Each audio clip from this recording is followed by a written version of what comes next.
Good morning, welcome back to the channel. So we are doing a little versus video. So we have the Tudor Pelagos 42 on the left and the Ginault Ocean Rover on the right.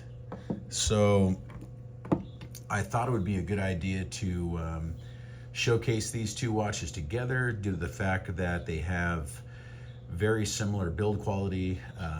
They're both very good watches. Of course, Tudor on the left, you know that's a name brand, you know, a sister company to Rolex, and then you have Ginault, which is a micro brand. And Ginault, you know, they build some really good, like they had the Ocean Rover 2, which they still make, which is a really good homage to the Submariner. This one here is their own thing, which is the Silent Service.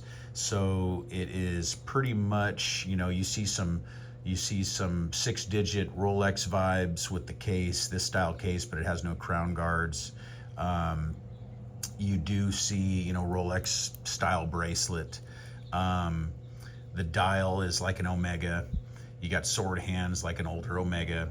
And I know Rolex had some, you know, the mill sub with sword hands. So there's, in my opinion, there's a lot of Rolex and Omega vibes in the Ginault Silent Service, but the build quality of this thing is really, really amazing in my opinion. The brushing, the polishing, everything is done very, very well on it. Let me get the dimensions out of the way on these watches. We'll do that real quick. So this is a 41 millimeter on the Ginault. I believe tip to tip's about 48. Thickness is about 12 and a half.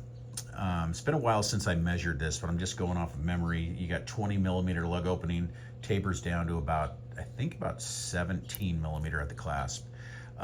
Very nice glide lock style clasp, just like you would find on a, you know, modern day Rolex. Screw-in links. There's your screw-in links right there. Very, very nice construction all around. I mean, the bezel action's 120 clicks, and it is phenomenal.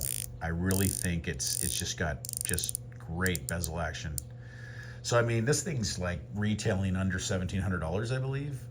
So you can definitely, let's zoom in a little bit.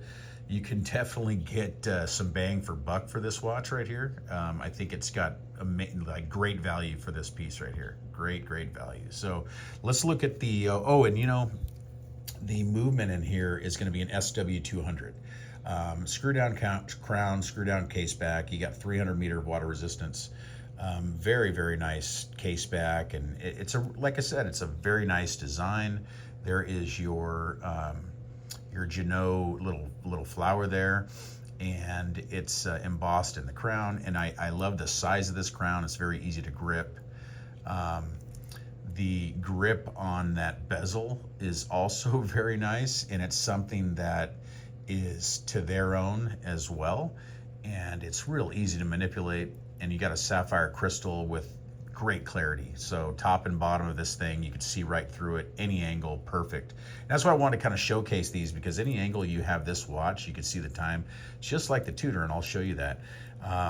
You have applied markers, you got sword hands, red second hand, and these are all applied. It's you know, there's a lot of hours, a lot of man hours that go into this timepiece right here. So let's look at the Tudor.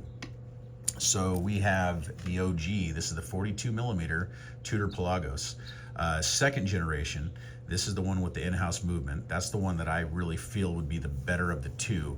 I do like the original as well, but I do enjoy having that 72-hour power reserve. That Ginault is only, you know, since it's an SW200, it's like a 42-hour power reserve at best. I think maybe between 38 and 42 hours. But this thing here has a 70-hour power reserve because it is rocking the MT. I'm trying to remember the numbers here.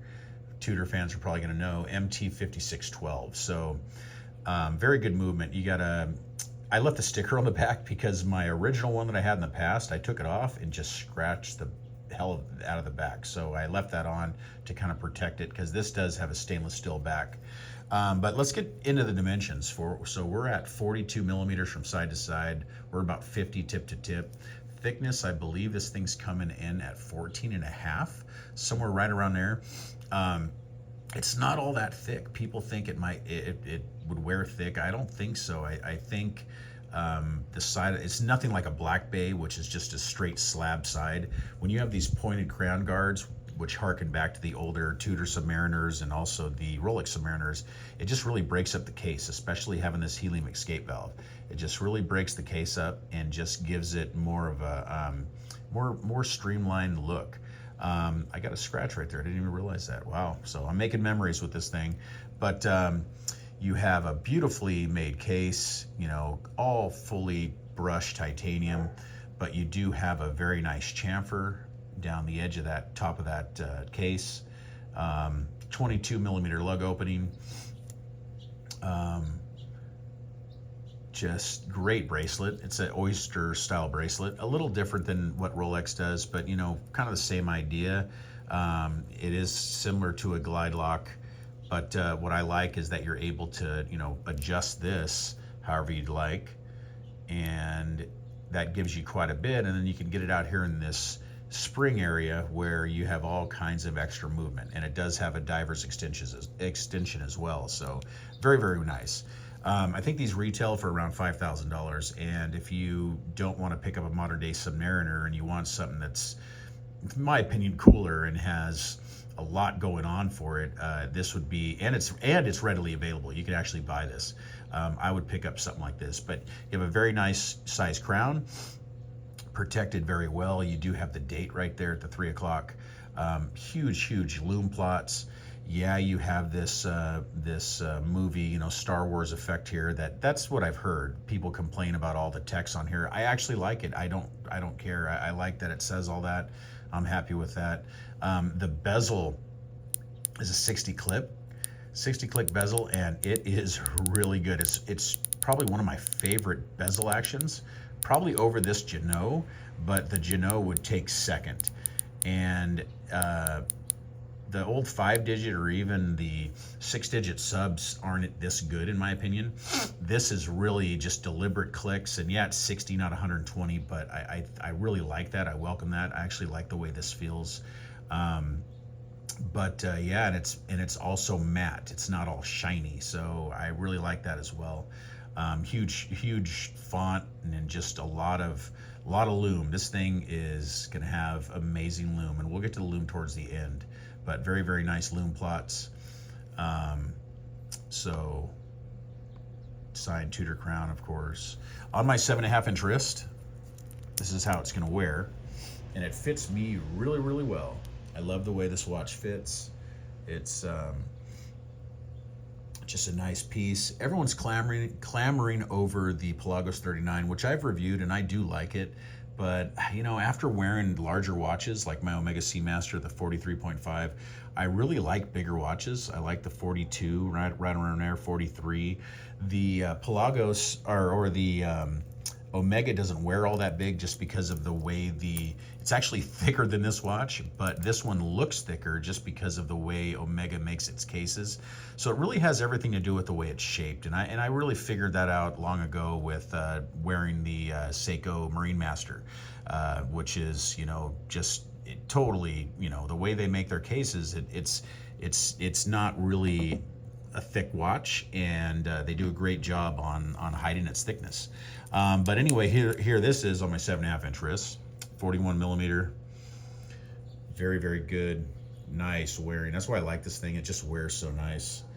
I used to own a 6-digit sub back in the past, and I didn't like this thick case, but for whatever reason on this timepiece here, I love it. And maybe it's because it has no crown guards. It just gives it a different look. I really like the way it looks like this. But yeah, I mean, I think it's you know, well received. I think people like this watch. So if you want good value, I'll put a link in the description to Ginault if you guys want to go to their website and check them out. But they are made to order. They do take some time to get. Like I said, it's a 2-man operation. But these are very, very good. And why I wanted to compare the two is they both have lumed bezels also. So if you love lume, if you're a lume junkie like me, they both have lumed bezels. So we will demonstrate that shortly. Let's get this out in the sun. You guys can check them out real quick. Here they are out in sunlight, and you can just see, let's zoom, there's the Pelagos, and there is your Ginault. But just very, I mean, they're both high quality. Obviously, the Tudor is, I mean, it's made by Rolex, but the Ginault here, don't discredit it. If you're looking for a really good timepiece and you're not wanting to spend 5,000 or 10,000 or whatever it may be, and you want a good everyday watch, or even if you just want a good, nice luxury timepiece and you're going to wear it on special occasions, I mean, this is under $2,000. And in this day and age where things seem to be kind of not as good as they once was, this would be a good option. So this is a very good timepiece. Of course, I love the Tudor as well. And this is what I love, that Pelagos, how you have that rehaut, the cutouts. You don't get that with the Pelagos 39. So there's a lot of changes they made with the 39. Also, the sun ray effect on the bezel of the 39, which this is just matte, and I love that it's matte. I don't know, I just really love this style Pelagos over the new one. So let me know what you guys think, but let's transition to a Lume shot and then we'll close. Here is the Lume shot. Both really good Lume. This is what I really wanted to show, is look at how bright they both are. All evenly applied, very potent, very strong. And I just love how you have the dial, the bezel, everything's loomed. So it's just done so well on both watches. So you can really see where you're, I mean, you can spend 5,000 or around there, I believe it is, on retail. You can get them a little cheaper, other sources. And then this is under 2,000 bucks. I want to say it's around 16 or 1,700. So, I mean, it's a good option. I think both these are a really good option for getting into luxury watches. Some very good sports watches right here. Something that you can have for a lifetime. I think on either of them, they will last a lifetime. There it is there. Another shot. Anyway, thank you so much for watching. Please like and subscribe, and I will see you in the next one. Thank you. Bye-bye.